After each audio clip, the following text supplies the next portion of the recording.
Hey! You're here. Awesome. I've been waiting for this for so long, you have no idea. And if you're wondering why I messed my hair up, I didn't. Here's the question. Ooh. Well, that's gonna get annoying. I'm going to have to move. Okay, that's better. My question is, why is it that I think I know everything? I just destroyed a set of window blinds. Whoops. See, I know that I don't know everything, but the knowledge that I don't know everything often leads to me thinking that I know everything. It's weird, I know, but it kind of makes sense. I mean, it's the basis of pride. And that's why my whole life I've sort of had this weird feeling. You know, most people don't know everything.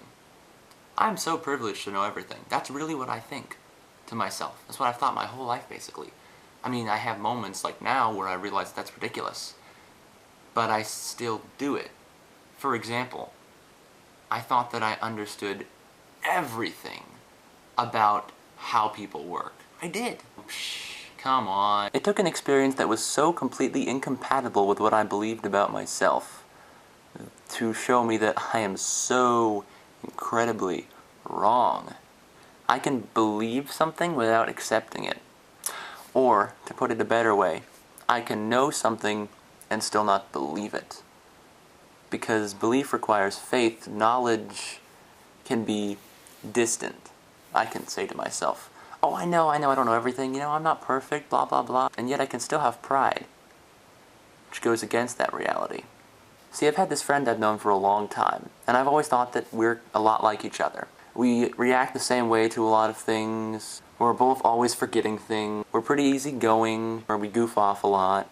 We don't get things done on time, that sort of thing. And I thought I knew him. See, I ended up admitting something really personal to him. And that changed the way he saw me. But then, in return, he admitted something really personal to me. And bam! We're accountability partners. Recently I've come to realize he is anything but me. He might have been similar in some ways, but in other ways he's just completely opposite of me. He doesn't show emotion very often. I show emotion all the time. I like to share things, like I'm sharing right now.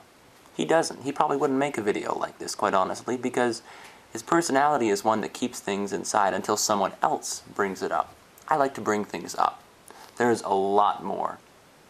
All of it showed me that I was so incredibly wrong, and I've been wrong for years. There's very little that I actually completely understand. I had this weird thought today. Could the feeling of accomplishment that we get be part of our fallen nature? I mean, why did God create us to have this feeling that we've succeeded, that we've arrived? It doesn't seem very truthful. Here I'm going to borrow a bit from Rob Bell's book Velvet Elvis, specifically the movement Good, which I think is movement 7. But even Adam and Eve in the garden were always communing with God and learning more about Him. They hadn't arrived. They hadn't succeeded, had they? I mean, God said the world was good. He didn't say it was perfect. I don't think even Adam and Eve were perfect. And when God says we're going to be perfected, I think that means that we're going to be all that He wants us to be. He never said we're going to be God. We're not going to be perfect in every way. But perfected, I think, means completed. And so why do we humans have this feeling that we have arrived, that we've completed something? It seems to be twisted, because reality doesn't match up with that. We don't really ever arrive. And I think that we all know inside that we don't know everything, because reality just keeps showing us over and over that we don't. But we get this sense once we've accomplished something that that's it. Even if we know it's not, we get a feeling, and that feeling, I think, can be deceptive. Examples. After getting this, I thought, I know everything about acting. I've arrived. Wow. I mean, if a teenager can win this, I mean, like no teenager. It's the first time I think that any teenager has won this. And everyone was like, what? That's crazy. And I was like, ha ha ha. And I kept saying, it's a fluke, you know, recount. But I thought to myself, wow, I'm good. Pride. Accomplishment. I suddenly think I know everything. Found out I didn't know everything about acting. In fact, I knew very, very little. I constantly think I know everything about this book. It's mostly because I hadn't read it very much. It's funny, it seems like the less we know, the more we think we know. There's something about that in the Screwtape Letters. In his first letter, he says to Wormwood that instead of trying to prove something to his patient, instead of getting him interested in science, he says to give him this general sense that he already basically knows everything, and that anything he may have read or picked up was the result of real research. And that's what happens with the Bible. I end up thinking that I've read it all basically because I've skimmed through a little bit of it, but I end up reading things every day that I've never read. Amos. I don't think I ever read it. I thought I knew everything about designing cars when I designed this. Boy, was I wrong. Here's something I know I do not understand. Patience. Oh my goodness. What? Oh snap. Wow. Oh boy. Yeah, I'm not patient. I can't wait for things at all. I realize that I am not perfect, but I chalk up the imperfection to a lack of ability. I still think I have the knowledge of how to do everything, or the understanding. Not true. Patience is something I've been trying to practice recently. I realize now that it's so ingrained into my brain that when my mom says, Andrew, wait to do that, I go, okay, and then I don't wait, I do it anyway. Or if a friend says, oh yeah, we really can't do that now, we gotta wait for it. Inside, I go, Aah! And outside I go, okay. But I'm realizing that that's just because of a lack of discipline. So I've been trying. Today, it was difficult, but I was patient. I wanted to see if Monday had uploaded the first video, but my mom wanted me to play with my little sister first, and what did I do? First I went, no! Then I said, okay, and planned not to do it.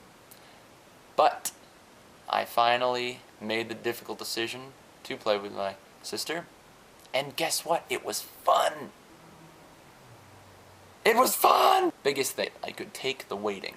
See, I thought that because it was just natural, I wouldn't be able to fix it.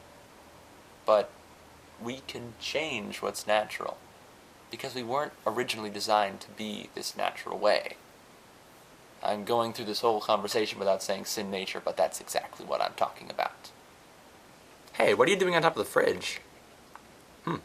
Anyway, sum it all up. Basically, the question, why is it that I think I know everything? The answer, it's gotta be pride. And some extra notes, the funny thing is, I have like little to no life skills, and yet I think I know everything. I've never had a job, like a full-time job. I'm working on it. I just sent in another application. But the point is, that's like loads of life experience right there. We human beings are really weird. To think that we know everything. To think we can do it by ourselves, that's weird too. But that's a separate topic. Oh, and in case you were wondering what it is I was doing with my sister when I was being patient and playing with her, well, I painted, which I have not done in a long time. This is my idea of what heaven might be like, or a tiny part of heaven, because heaven's bigger than that. And instead of the sun, you have a heart, because we don't need a sun, because God's right there, so it's like the light is everywhere. And so then we have these birds that are blue, because they're like tropical. Now, it's not like it's going to be the US, we're going to have all these cool blue birds and other colors, but anyway. Hi, Sophie. A sock monkey with socks, and I put 3 cats in this rope. Wow! Boy, is she awesome. Why don't I spend more time with her? Anyway, so, this is snow, obviously, and there are plants growing in the snow because the snow is awesome in heaven. Like, it's not freezing cold, right? And because that can be painful, you know, there's no pain in heaven. And then these fruits that are growing are like pineapples, but they're red and blue, and they're not actually pineapples, they're the pineapple family. Because I watched this thing on Life, on Discovery Channel, and they showed these plants that were on this tree like 100 feet high that have the same shape as a pineapple stalk, but they're different plants. So, heaven might be something like that, but really I can't, because I don't know everything, whoa, I really can't say. So, that is my question for today. Tuesday.